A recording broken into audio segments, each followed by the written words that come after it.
Sup, my name is Ray for the TheYugiohCouncil, and here we go. Top 5 countdown, Shadow Specters. Because someone's going to wonder, well, when this set launches next month, what should I care about? So these are top 5 cards out of the entire set. And kicking our list off is Labyrinth Dragon. I can't even pronounce it right. It's all weird. We don't know the English name yet, but hey, doesn't matter. And the reason it's number 5, it's Heretic support. We could probably splash in with Blue Eyes somewhere.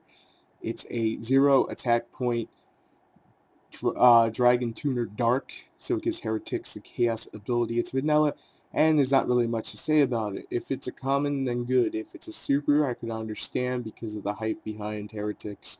Just from this card alone, it gives them the ability to tune, but it's going to be a little bit tricky to pull that one off. You're going to have to run that Alexandrite Dragon just to go into the Trident Dragon, go for a whole brand new kind of OTK. We're working on it on the council, so stay tuned for that one. Moving on. At number 4, we have Pot of Duplicity because, well, Pot of Avarice is banned in the TCG. You suck, Konami.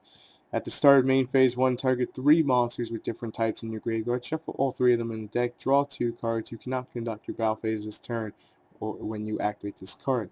Some decks don't care about battle phase, and some decks will just set up off this card.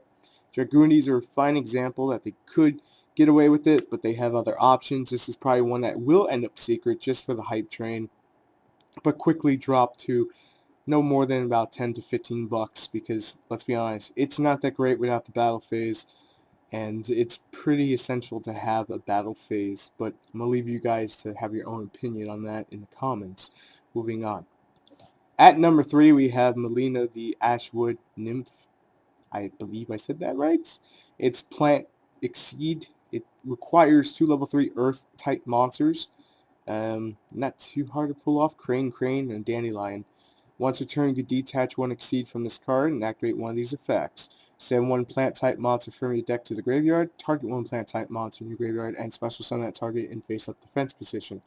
Now, it doesn't have a level requirement, which makes it very nice to use with the bigger new plants, and that seems to be the trend going with the plants. So maybe someone will make a Exceed Quasar plant deck, because come on, plants are just dying to actually have that.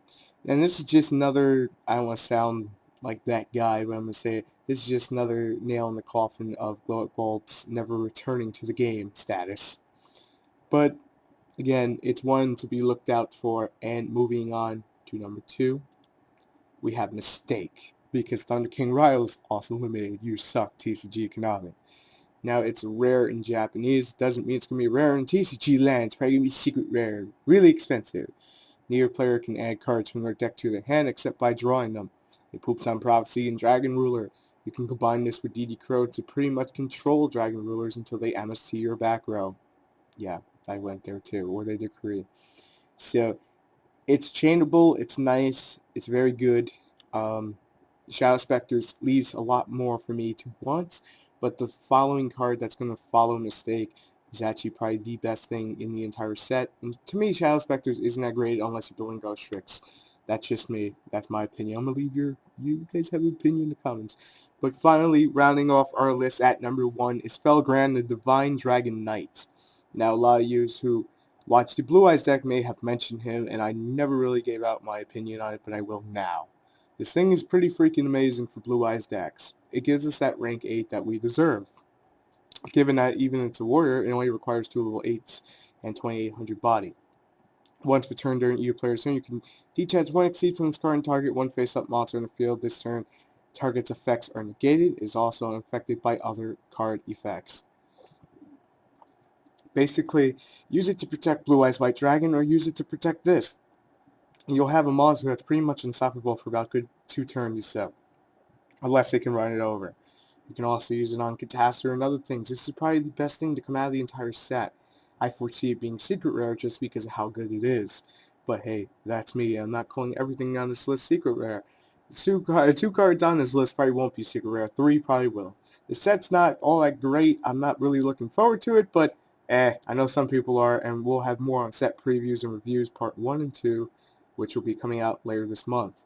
So I hope this video finds you well, and I'll see you next video in about 24 hours. So I'll see you then.